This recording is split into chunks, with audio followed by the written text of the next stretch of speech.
તો ભારતમાં કોરોના વેક્સિનને લઈને આજે સારા સમાચાર આવી શકે છે। ભારતમાં કોરોના વેક્સિનના ઉપયોગને લઈને આવી શકે છે એક મોટા અને સારા સમાચાર। ડીસીજીઆઈ 2 કલાક બાદ કરી શકે છે તારીખોનું એલાન। ભારત બાયોટેકની વેક્સિન કોવેક્સિનને ઇમરજન્સી ઉપયોગ માટે મળી છે મંજૂરી, ત્યારે આમાં ફાઇનલ લીલી ઝંડી મળશે ડીસીજીઆઈની બેઠક બાદ। ભારતમાં કોરોના વેક્સિનના ઉપયોગને લઈને આજે આવી શકે છે સારા અને મોટા સમાચાર। ભારતમાં કોરોના વેક્સિનના ઉપયોગને લઈને अब महत्वનો अपडेट। ડીસીજીઆઈની પત્રકાર પરિષદમાં આજે કોરોના વેક્સિનની તારીખોનું એલાન થઈ શકે છે। દેશમાં કોવેક્સિનના ઇમરજન્સી ઉપયોગ માટે એક્સપર્ટ કમિટી તરફથી ભલામણ કરવામાં આવી છે। મહત્વનું છે કે ભારતમાં ઇમરજન્સી ઉપયોગ માટે કોરોનાની રસીની મંજૂરી આપવા માટે એક્સપર્ટ કમિટીએ ભલામણ કરી હોય તેવી આ બીજી વેક્સિન છે। આ પહેલા ગઈકાલે ઓક્સફર્ડ અને એસ્ટ્રાઝેનેકાની વેક્સિન કોવિશિલ્ડના ઉપયોગની માટે એક્સપર્ટ કમિટીએ ભલામણ આપી ચૂકી છે અને થોડા જ સમયમાં રસીને અંતિમ મંજૂરી માટે drug controller general of India નિર્ણય કરશે। કોવેક્સિનની વાત કરીએ તો આ એક સંપૂર્ણ સ્વદેશી વેક્સિન છે। હૈદરાબાદ સ્થિત ભારત બાયોટેકે આઈસીએમઆર અને એનઆઈવી સાથે મળીને આ રસી તૈયાર કરી છે।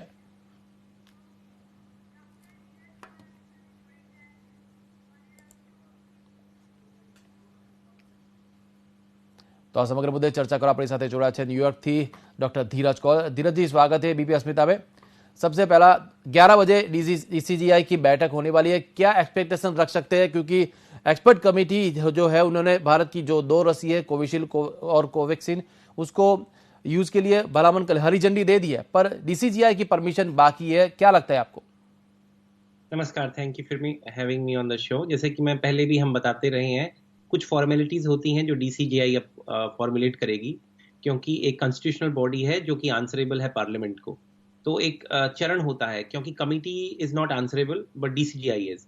तो डीसीजीआई सबसे ज्यादा देखेगी सेफ्टी प्रोटोकॉल, और जैसे कि मैं सितंबर से बताता आ रहा हूं, सेफ्टी प्रोटोकॉल एस्ट्राजेनेका की एक्सीलेंट है।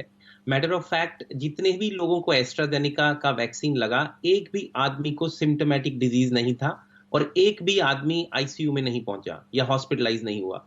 तो तकरीबन आप समझिए, ऑल्दो हम लोग 62% एफिकेसी देख रहे हैं, पर हर कोई आदमी जिसको एस्ट्राजेनेका का डोज लगा वो हॉस्पिटलाइजेशन उसकी नहीं हुई as compare to the other arm. तो सेफ, पहली बात एफिकेसी है। दूसरा, कोई भी सीवियर एडवर्स इफेक्ट नहीं आया था। अगर आपको याद हो, एक तरीके का इन्फ्लेमेशन स्पाइनल कॉर्ड का, जिसका हमने एक केस देखा था, लेकिन बाद में वो पता लगा कि वो किसी और वजह से था। तो ट्रांसवर्स माइलाइटिस उसका नाम था, इस वजह से वो होल्ड कर दिया गया था। ट्रायल ब्राजील में देखा गया था और फिर यूके में भी, लेकिन उसके बाद पता लगा कि उसका कोई कनेक्शन वैक्सीन के साथ नहीं था, वो प्लेसिबो आर्म के लोग थे। तो इसीलिए सेफ्टी भी बहुत अच्छी है, एफिकेसी भी बहुत अच्छी है। और देखिए, ये जानना जरूरी है कि पेंडेमिक है, अमेरिका में रोज 3000 लोग मर रहे हैं। जर्मनी में अभी 3 दिन पहले 1000 लोगों की मृत्यु हुई। बेल्जियम बहुत तेजी से ग्रो कर रहा है, और कहीं ना कहीं डर है कि अगर नया स्ट्रेन भारत में तेजी से स्प्रेड हुआ तो क्या हमारे हाथ से कंट्रोल करने की स्थिति चली जाएगी, क्या हम वापस मई की स्थिति में आ जाएंगे। ये रेस लग रही है वायरस के खिलाफ।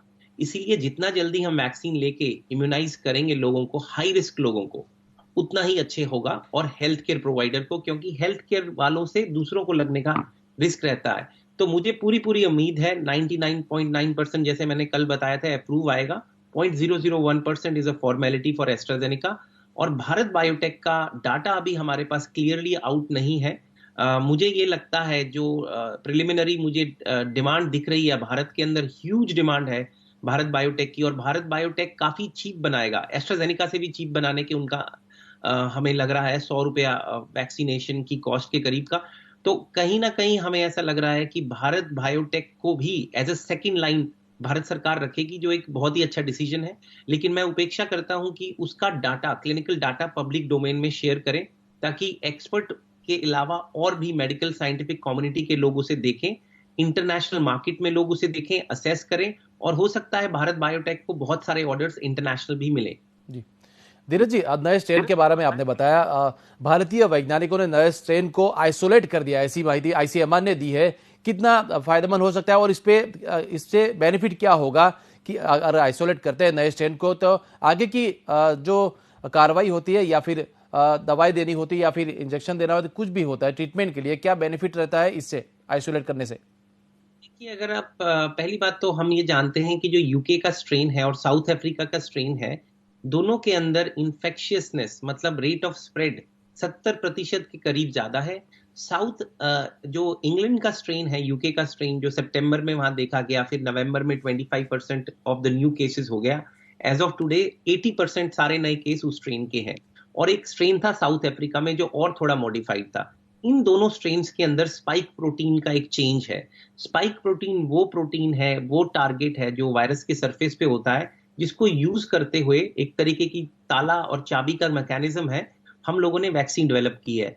अभी तक ऐसा कोई भी आसार नहीं है कि वैक्सीन कारगर नहीं होगी, लेकिन जिस हिसाब से चेंजेस आने लगे हैं स्पाइक प्रोटीन पे, हो सकता है अगले साल वैक्सीन काम ना करे, हमें कोई एक और तरीके की वैक्सीन डिजाइन करनी पड़े। लेकिन वो वैक्सीन की डिजाइनिंग और एग्जीक्यूशन काफी फास्ट होगा, क्योंकि हमारे पास डाटा है, तो उससे घबराने की जरूरत नहीं है। लेकिन हाँ, जिन कंट्रीज के अंदर अभी तक वैक्सीनेशन ड्राइव शुरू नहीं हुई है, बड़ी बड़ी आबादी है, वो लोग चाह रहे हैं कि इससे पहले कि हाई रिस्क लोग इन्फेक्ट हो, हम उन्हें वैक्सीनेट कर दें। और कहीं ना कहीं ये जरूरी है जानना कि कौन सा स्ट्रेन सर्कुलेट कर रहा है। इसीलिए रैंडमली, जिसे आप जीन सीक्वेंसिंग बोलते हैं, 10% ऑफ पॉपुलेशन की जीन सीक्वेंसिंग यूके में हो रही थी, इसी वजह से पकड़ा गया। और मुझे लगता है भारत नंबर 2 पे है स्प्रेड के मुकाबले में, नंबर ऑफ केसेस। तो कहीं ना कहीं भारत को भी अपने मेट्रो सिटीज में, और जहां फ्लेयर हो रहा है, अभी रिसेंटली केरला में फ्लेयर हुआ, और दिल्ली में भी, क्योंकि आउटस्कर्ट्स पे प्रोटेस्ट हो रहे हैं, वहां पे भी रैंडम सैंपलिंग करनी चाहिए। और अगर हमें पता है कि एक यूके का स्ट्रेन या साउथ अफ्रीका का, जो साउथ अफ्रीका का, तो उससे भी ज्यादा कंसर्निंग है। अगर वो है तो हमें फिर तुरंत काल से लॉकडाउन की सिचुएशन स्मॉलर एरियाज में, जो छोटे छोटे एरियाज हैं, उनमें लगाना चाहिए। कंट्री वाइड तो लगाने से फायदा ज्यादा नहीं होगा, लेकिन उन एरियाज के अंदर, ताकि हम ग्रोथ को रोक दें। और दूसरा, उसको आइडेंटिफाई करने से ये पता लगता है स्ट्रेन को कि कितने और नए चेंजेस आ चुके हैं। क्या स्पाइक प्रोटीन पूरी तरीके से चेंज हो चुका है? क्या जो एंटीबॉडीज डेवलप होती हैं स्पाइक प्रोटीन को इंट्रोड्यूस करने से वैक्सीन के पेशेंट्स के अंदर, क्या उनको दोबारा इन्फेक्शन हो रहा है? क्योंकि भूलिए मत, एस्ट्राजेनिका का ट्रायल इंडिया में भी हुआ, उसके भी पेशेंट्स हैं जिनका अभी फेज 3 और उसके बाद फेज 4 भी चलेगा। तो क्या वो लोग भी बीमार हो रहे हैं जिनको एस्ट्राजेनिका की मिली है कि नहीं? और अगर वो लोग बीमार हो रहे हैं तो कौन सा स्ट्रेन है? ये कुछ साइंटिफिक कम्युनिटी को जानने के लिए बहुत इंपॉर्टेंट क्वेश्चंस है। इसीलिए अभी एज वी स्पीक अमेरिका में और यूके के अंदर ट्रायल्स हो रहे हैं, जिसके अंदर हम देख रहे हैं कि क्या ये नया वैक्सीन उस क्या एंटीबॉडीज उसको रोक पाएंगी? जिन पेशेंट्स के अंदर हमने वैक्सीन दिया, जिनके अंदर एंटीबॉडीज डेवलप हुई हैं, क्या वो इस वायरस को रोक पाएंगी? इसके अभी ट्रायल्स चल रहे हैं, बहुत जल्दी रिजल्ट आएगा, विद इन अ मंथ। धीरज जी, नए स्ट्रेन को आइसोलेट किया गया है भारतीय वैज्ञानिकों ने, तो उससे क्या बेनिफिट होता है, वो भी शॉर्ट में बताएंगे? हाँ, वही मैं आपको समझाने की कोशिश कर रहा था, लेकिन मैं अब इसको कंडेंस करके बताता हूं। पहला पॉइंट ये होता है, हमें समझ आता है कि पॉपुलेशन में कितना पेनिट्रेंस है उसका, नंबर 1। नंबर 2, अगर एक हाईली इंफेक्शियस एरिया का पेनिट्रेंस ज्यादा है, तो हमें उस रीजन के अंदर एक लॉकडाउन करना पड़ता है, ताकि रेट ऑफ स्प्रेड कम हो। और तीसरी बात, जब हम आइसोलेट करते हैं उस स्ट्रेन को, तो क्योंकि वायरस कंटिन्यूअसली चेंज होता है, तो क्या ये जो स्ट्रेन हम आइडेंटिफाई इंडिया में कर रहे हैं, जो यूके वाला स्ट्रेन है, क्या इसमें और चेंजेस आ चुके हैं? और तीसरी चीज, क्या वो चेंजेस स्पाइक प्रोटीन पे और आ चुके हैं, जिससे हमारी जो करंट वैक्सीन लगेगी, क्या उस पर कोई खतरा है? एज ऑफ नाउ जो हमारे पास आज तक का डाटा है, यूके से, ब्राजील से, यूएस से भी आ रहा है माइस मॉडल में, उसमें अभी तक इसको घबराने की चीज नहीं है। लेकिन सारे वैज्ञानिक ये जानते हैं, it's a matter of time, ये एक समय की बात है। उस समय के बाद हमारी करंट वैक्सीन शायद उतना कारगर ना हो, हमें एक नई वैक्सीन डिजाइन करने पड़े। और उस पर ऑलरेडी काम चलना शुरू हो चुका है, एक नई वैक्सीन बनाने पे, जिसमें हम स्पाइक प्रोटीन की ऑल्टरेशंस को हम यूज करेंगे। तो पब्लिक को इससे सुपर घबराने की जरूरत नहीं है। लेकिन हाँ, सोशल डिस्टेंसिंग को आप बिल्कुल बिल्कुल मत छोड़िए, अपना गार्ड डाउन मत करिए। मैं टीवी पे देख रहा हूं, कई लोगों का ये कहना है कि इंडिया में लोग बीमार नहीं होते, उनकी मृत्यु नहीं होती। इस मिथ में मत जाइए। दूसरा, कई लोगों का ये कहना है कि वैक्सीन में एनिमल का फैट है, प्रोटीन है, सुअर का है, और वो सब बिल्कुल मिथ है। आप जैसे ही आपको वैक्सीन मिले, आप उसको लीजिए, और सेकंड डोज भी टाइम पे लीजिए। अभी रिसेंटली 2 दिन पहले हमने आपसे शेयर किया था कि second dose of vaccine of AstraZeneca को हम डिले करेंगे 3 महीने तक, ताकि ज्यादा से ज्यादा लोगों को इनिशियली वैक्सीन मिले। क्योंकि फर्स्ट डोज के बाद 70% इफेक्टिवनेस देखी गई है 14 दिन के बाद, और दूसरी डोज के 14 दिन के बाद तकरीबन बहुत ही हाई 92% के करीब एफिकेसी हम एक्सपेक्ट कर रहे हैं। तो चीजें काफी तेजी से मूव कर रही हैं। गवर्नमेंट बहुत excellent, government of India, Gujarat government बहुत अच्छा काम कर रही है। लेकिन पब्लिक को भी पूरा पूरा इसमें सहयोग देना होगा। जी धीरज जी, जिस तरह से अलग अलग वैक्सीन आ रही है, पर स्वदेशी वैक्सीन की बात ज्यादा चल रही है। स्वदेशी वैक्सीन अगर भारत के लोगों को मिलती है तो आर्थिक बोझ देश पे कम रहेगा, क्योंकि उसकी कीमत कम है, ऐसा लगता है आपको? देखिए, पहली बात तो जो 3 वैक्सीन हैं, फाइजर की वैक्सीन $40 की है, मॉडर्ना की $50 की है, और एस्ट्राजेनिका ने बोला हम जब तक पेंडेमिक रहेगा दुनिया में, एपिडेमिक नहीं, पेंडेमिक जब तक रहेगा, सारे दुनिया के देश ग्रस्त होंगे, लोग मरते रहेंगे, हम पैसा नहीं कमाएंगे, हमारी कॉस्ट $6 है। लेकिन तब उन्होंने कैलकुलेशन की थी फ्यू हंड्रेड मिलियन कॉपीज के लिए। लेकिन जैसे ही ये करोड़ों में जाएगा, शायद उसकी कॉस्ट और नीचे आ जाएगी। जहां तक मेरा जानना है, भारत के अंदर जो वैक्सीन बनेगी, भारत बायोटेक और इवन जाइडस की, उनकी कॉस्ट शायद 100-200 रुपए के करीब इनिशियली वो कोट कर रहे थे, जो कि बहुत ही प्रॉमिसिंग है। और मुझे कहीं ना कहीं लगता है कि साउथ ईस्ट एशिया को भी ये लोग सप्लाई कर पाएंगे, क्योंकि कोवैक्स जो यूएन की ऑर्गेनाइजेशन है, उसने तकरीबन 3 बिलियन डोजेस का ऑर्डर प्लेस करने के लिए ऑलरेडी मूव कर चुकी है।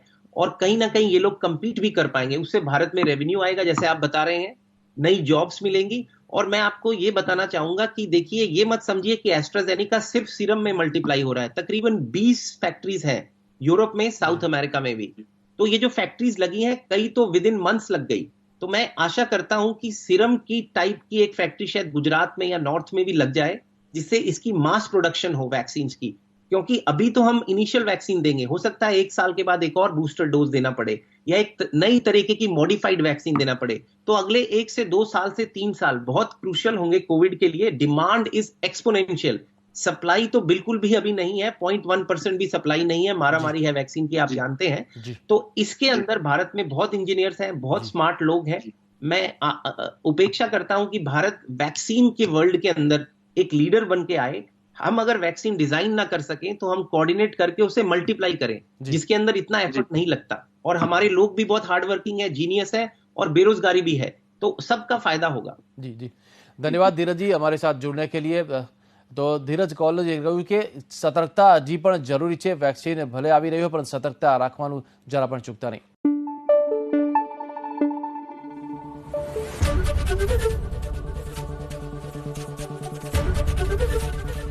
એબીપી અસ્મિતા, ગુજરાતની અસ્મિતા।